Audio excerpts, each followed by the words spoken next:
दोस्तों, आज का जो दौर है ये तकनीकी का दौर है, टेक्नोलॉजी का दौर है। यदि आप सुरक्षित रहना चाहते हैं, आपके साथ कोई वारदात ना हो, आपका परिवार सुरक्षित रहे, तो ये ज़रूरी है कि आप अपने घरों में सीसीटीवी कैमरे लगवाएं। साथ ही जब भी आप कभी अपने घर से बाहर निकलें तो व्हाट्सएप के माध्यम से अपनी लोकेशन को ज़रूर सेंड कर दिया करें। इससे न केवल आपकी सुरक्षा बनी रहेगी, यदि आप किसी वजह से कहीं गायब हो जाते हैं या कोई आपके साथ अनहोनी की घटना हो जाती है तो कम से कम आपको तलाशने में आसानी हो जाएगी। आज की इस घटना में भी कुछ ऐसे ही होता है कि एक युवक को तलाशने में सीसीटीवी फुटेज और लोकेशन दोनों कारगर साबित होती हैं। नमस्कार दोस्तों, मैं हूं दिनेश और आपका बहुत बहुत स्वागत है क्राइम मिस्ट्री चैनल पर। हम कहानी शुरू करें उससे पहले अगर आपने इस चैनल को सब्सक्राइब नहीं किया है तो जल्दी से इस चैनल को सब्सक्राइब कर लीजिए और नोटिफिकेशन बेल भी ज़रूर ऑन कीजिएगा, जिससे लेटेस्ट वीडियोज़ की नोटिफिकेशन आप तक पहुंचे सबसे पहले। तो आइए देखते हैं इस पूरी घटना को। आज की जो कहानी मैं आपको सुनाने जा रहा हूँ, ये कहानी है उत्तर प्रदेश के आगरा की। आगरा की एक जगह है जिसका नाम है एतमादपुर, और यहीं का रहने वाला एक युवक जिसका नाम है सुनील कुमार शर्मा। सुनील कुमार शर्मा पेशे से ऑटोमोबाइल कंपनी में सेल्स मैनेजर का काम करता था और अपने मम्मी पापा और पत्नी के साथ परिवार में बेहद खुश रह रहा था। लेकिन एक दिन ऐसा आता है कि इस परिवार को न जाने किसकी नज़र लग जाती है और सुनील कुमार, जो कि अपनी ड्यूटी पर निकला हुआ है, 2 अगस्त को सुबह लगभग 9:30 बजे के आसपास से देर शाम तक भी घर नहीं लौटता है। माँ बाप की और पत्नी की चिंता भी बढ़ जाती है, बेहद परेशान होते हैं। परिवार वालों का रो रो कर बुरा हाल है। इस घर में जो पिता हैं राधेश्याम प्रसाद जी, वो बीमार रहते हैं। पूरी जिम्मेदारी इस परिवार की इस घर की सुनील कुमार शर्मा के पास ही थी। पत्नी और माँ ने हिम्मत जुटाई और थाने पहुंच गए। थाने में जाकर अपने बेटे की गुमशुदगी दर्ज कराई ताकि उसका कहीं पता चल सके। ये खास बात है इस कहानी के अंदर, क्योंकि सुनील कुमार शर्मा अपनी ड्यूटी पर जाने के बाद, क्योंकि वो फील्ड का काम करते थे, इसलिए कंपनी में भी लोकेशन भेज दिया करते थे कि वो शहर के किस किस इलाके में घूम रहे हैं। 10:30 बजे के बाद अचानक से उनका नंबर बंद हो जाता है, स्विच ऑफ हो जाता है। पता निकाला जाता है, फ़ोन किया जाता है, लेकिन फ़ोन नहीं लगता। करीब 1 या 2 घंटे के बाद फिर फ़ोन खुल जाता है और फ़ोन खुलने के बाद गांधीनगर इलाके में उनकी आखिरी लोकेशन पाई जाती है। पुलिस इस गुमशुदगी को गंभीरता से लेती है और सुनील कुमार शर्मा की तलाश में जुट जाती है। लेकिन एक एक दिन करके दिन बीत जाते हैं। सुनील कुमार शर्मा का कहीं कोई पता नहीं चलता, कहीं खोज नहीं लगती। आखिरकार पुलिस फिर से उसकी मोबाइल की सीडीआर निकलवाती है और मोबाइल की सीडीआर निकलवाने के बाद लोकेशन तलाश की जाती है।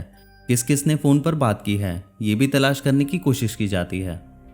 इसके बाद पुलिस संदिग्धों को, कम से कम वो 12 होते हैं, उनको उठाती है, हिरासत में लेती है, पूछताछ करती है और जिन जिन इलाकों में सुनील कुमार शर्मा देखे गए थे उन इलाकों के जो सीसीटीवी फुटेज हैं उनको भी तलाश किया जाता है, लेकिन सफलता नहीं मिलती।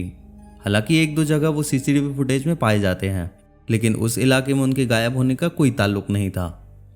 इस घटना को एक एक करके 5 दिन का समय बीत गया है, लेकिन पुलिस के हाथ अभी भी खाली हैं। पुलिस एक बार फिर से जो सीडीआर है, जो उसकी आखिरी लोकेशन है, उसको फिर से निकलवाती है और जब पड़ताल की जाती है तो पता चलता है कि जो आखिरी लोकेशन है वो गांधीनगर नहीं बल्कि मधुनगर की थी। मधुनगर में जिस इलाके में आखिरी लोकेशन पाई जाती है वहां जाकर पुलिस पड़ताल करती है, पूछताछ करती है, तो पता चलता है कि सुनील कुमार शर्मा यहाँ मोना के घर आया हुआ था। मोना और उसका पति अजय उर्फ रावण उर्फ डकैत यहीं रहते हैं और इस सुनील कुमार शर्मा का इनके घर आना जाना था। आसपास में सीसीटीवी कैमरे लगे हुए हैं। उन सीसीटीवी कैमरे को जब खंगाला जाता है तो पता चलता है कि अजय यहाँ आया तो ज़रूर था, लेकिन यहाँ से वापस नहीं जाता है। अब पुलिस अजय और उसकी पत्नी की तलाश में जुट जाती है। अजय तो पुलिस के हाथ नहीं लगता, लेकिन पुलिस को मोना मिल जाती है और मोना से जब सख्ती से पूछताछ करती है तो चौंकाने वाले खुलासे सामने होते हैं। दरअसल ये 2 अगस्त को अपने ऑफिस में जाने के बाद सुनील सीधा मधुनगर आ गया था और मोना और उसका हस्बैंड यानी अजय से मुलाकात की थी। बताया ये जा रहा है कि सुनील प्लॉट लेना चाहता था, उसके पास कुछ पैसे थे जिनको वो इन्वेस्ट करना चाहता था। पुलिस की जांच में ये खुलासा हुआ है कि लूट के इरादे से ही इसकी हत्या की गई थी। दरअसल जो मोना ने खुलासा किया है वो खुलासा कुछ इस तरह से होता है कि जब ये आता है इनके बीच पैसों को लेकर कुछ कहासुनी हो जाती है और एक भारी वस्तु इस सुनील कुमार के सर में मारी जाती है। जब ये भारी वस्तु उसके सिर में लगती है तो खून निकलने लगता है और खून रोकने के लिए प्लास्टिक की बोरी उसके सर से बांधी जाती है। ये बहुत ज़्यादा घबराए हुए हैं। अब उन्होंने एक प्लान बनाया इस लाश को ठिकाने लगाने का। इसके बाद उसकी लाश को, जो सर पर उन्होंने प्लास्टिक की बोरी बांधी हुई है, इसके बाद उसे रजाई में लिटाया जाता है और रजाई में लिटाने के बाद एक कार्टून में उसकी लाश को बंद कर दिया जाता है। इसके बाद फिर ये लगभग 3 चादरों से उस कार्टून को बंद कर देते हैं और एक पोटली का रूप दे देते हैं। तभी एक ऑटो ड्राइवर को बुलाया जाता है, जो कि लोडिंग ऑटो ड्राइवर होता है, और यहाँ से एक फ्रीज और साथ में ये पोटली लेकर दोनों हस्बैंड वाइफ निकल जाते हैं।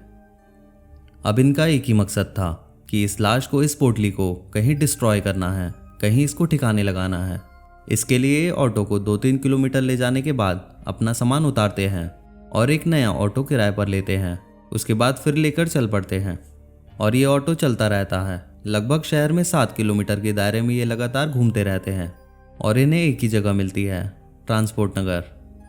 ट्रांसपोर्ट नगर में ही शव को डिस्ट्रॉय कर देते हैं, फेंक देते हैं और वापस अपने अपने काम पर आ जाते हैं। लेकिन जब लगातार ये मामला मीडिया में सुर्खियों में बना हुआ था, तो कहीं ना कहीं मोना और उसके पति अजय को खतरा था कि देर सवेरे ये केस खुलेगा ही, और वैसे ही होता है।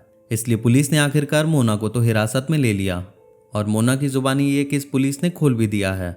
लेकिन अजय पुलिस को 10 अगस्त तक भी नहीं मिलता है और इसके बाद जब इस घटना का पुलिस खुलासा कर रही है, तो परिजनों ने कहीं ना कहीं एक आपत्ति दर्ज की है। जो इसका भाई है सुभाष शर्मा, उसने कहा है कि ये जो हत्या हुई है वो दरअसल इसलिए नहीं हुई है, यहाँ वजह कुछ और है, जिसमें रंजिश को उसने प्रमुख रूप दिया है। पुलिस की कहानी कुछ और कहती है, परिवार की कहानी कुछ और कहती है, लेकिन खैर इस हत्या का खुलासा तो हो जाता है, लाश मिल जाती है और पोस्टमार्टम रिपोर्ट से यही खुलासा होता है कि इसको किसी भारी वस्तु से मारा गया है। और क्योंकि इसका शरीर 7 दिन के बाद सड़ चुका है, इसमें बताया गया है कि जो शव मिला है वो 7 अगस्त को मिला था और पुलिस ने 8 अगस्त को इस घटना का खुलासा कर दिया है। दोस्तों, यदि इसके फ़ोन की लोकेशन नहीं मिलती या आसपास के घरों में सीसीटीवी कैमरे नहीं मिलते और मोना के घर में हेलमेट और बैग नहीं मिलती, तो शायद इस घटना का खुलासा करना पुलिस के लिए आसान नहीं था।